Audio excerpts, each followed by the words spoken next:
everybody, it's sflogicninja, or you can call me David Earl, I don't care. So 2 videos in a week, I know, it's shocking. But it ends up that we're moving the date for my live thing. We're going to move it to December 4th at 2 p.m. because, first of all, it's a Saturday. Second of all, it's at 2 p.m., which means that those of you who are in European countries and other places in the world, you don't have to take quite as much coffee or tea to stay up to see me. So that's going to work out a lot better for everybody, and also our production schedules are crazy.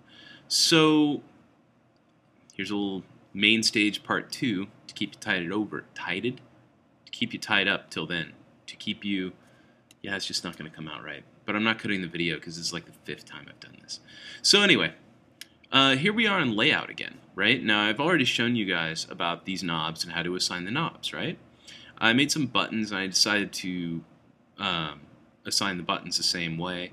I just clicked on them, I went up to learn, and then I assigned these buttons that are part of my transport control. Now your keyboard is technically a controller as well, so what you'll want to do is under all controls or shelf controls, grab a keyboard, drag it up, and that's going to be, this is the visual representation of your keyboard controller. In this case, my Axiom Pro. Now the Axiom Pro video is done, it's cut, everything else, it's a pyramid, so you can give them an email and they'll tell you when it's going to be out. So there we go. Now my keyboard's all set up, I can kind of touch the keys to make sure that it's all good, and then I'll go back to edit. So I went to the patch and it immediately started playing. That's kind of interesting. Playing? What do you mean playing? Well, I actually had a couple of plugins that I wanted to talk to you about. One of them I made a new software instrument, and on that software instrument I used this plugin called Playback Stereo. Now if I double click, here's what Playback looks like. Essentially it's a loop playback device, and this is how you would play backing tracks and things like that if you wanted to play backing tracks in Mainstage. So this is just one playback. You can have several playbacks playing at the same time, have them synced via tempo and their bar length, and then also down in your group settings on the lower right hand side, they'll sync to each other by group as well. Now Playback has a number of different settings that you'll want to explore up in this area, such as different flex modes that you can use so that if you were to change tempo in real time, it'll change with you. Start on patch or set change, so when I switched back to the patch it immediately started going because I had it set up that way. Now if I turn that off, then that means I have to actually give it a play action, which I've already assigned using my transport controls. So I'll show you that in a second, but I just kind of want to finish a couple other things here.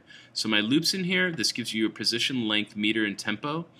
I also have my cycle mode, which means it's going to loop back now.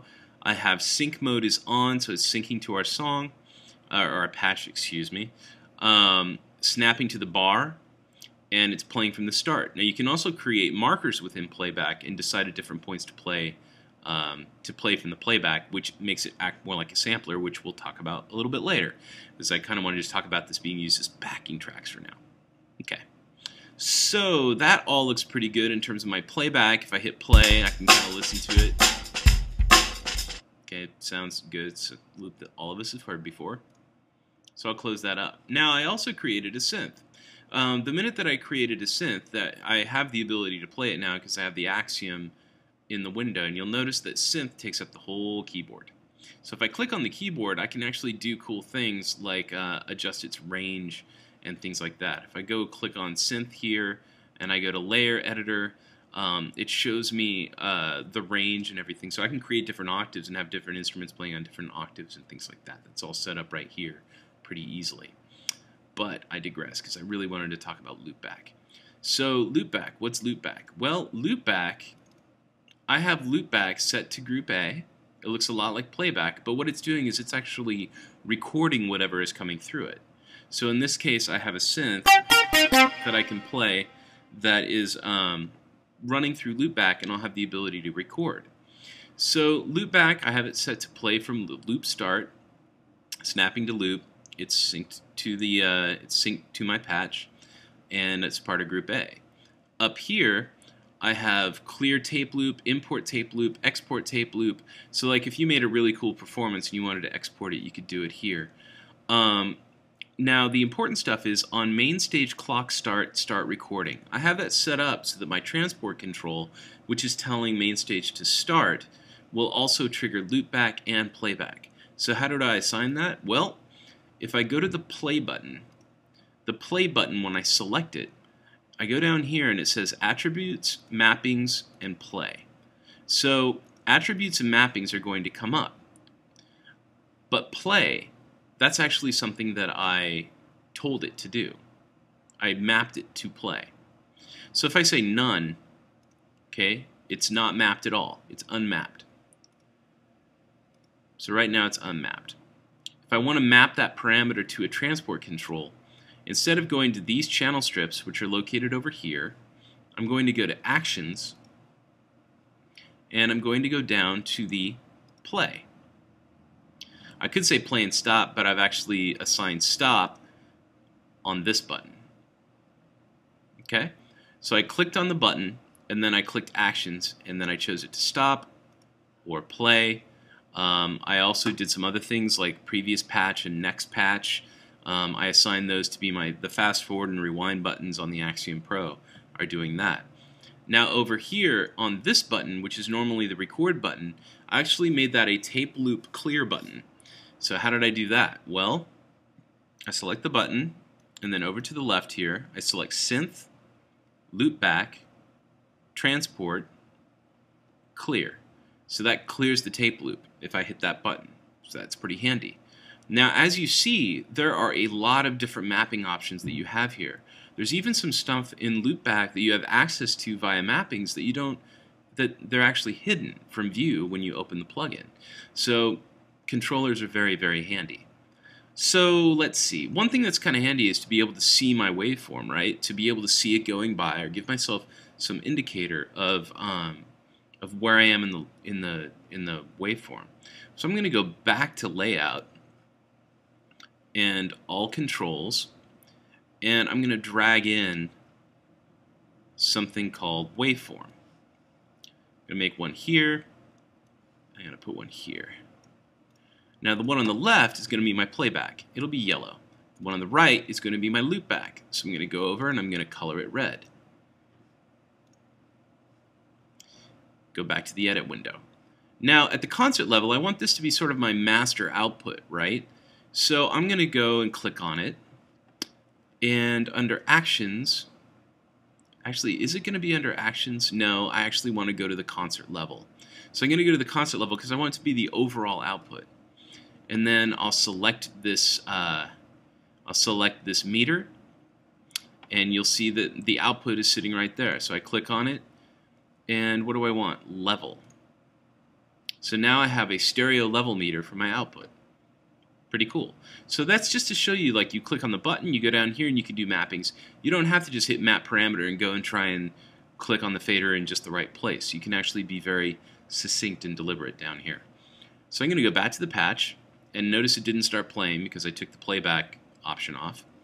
And I'm going to click on this waveform playback view, go to Playback, and it's going to show that waveform. And then I'm going to click on this waveform view and go to Synth 1 and go to Loopback.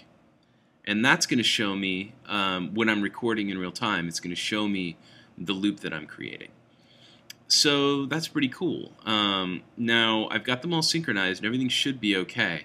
The synth that I have going on, it's automatically going to go through the Loopback. And Loopback should start when I give it a clock start, which is basically the play button. Now we want to check our overall tempo of this patch. So I click on the patch and go to Attributes, and it's at 130. So we're cool. We should be all right. So theoretically, if I hit play, they should both start.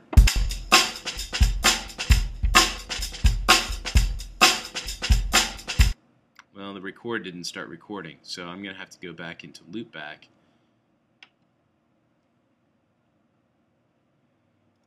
See why it didn't start. So I'm going to go in here and I'm going to say on Mainstage clock start recording. Maybe I'll say clear and start recording. No, just start recording. That should be fine. Because the main stage clock start should be just play. Yeah, there we go. Okay, so we got our master output here going on. And then I got my synth. So if I start playing, yeah, I can see it show up here. That's not great, so I'm going to hit the button that I use for clearing to clear it. And then I'm just going to start creating a loop.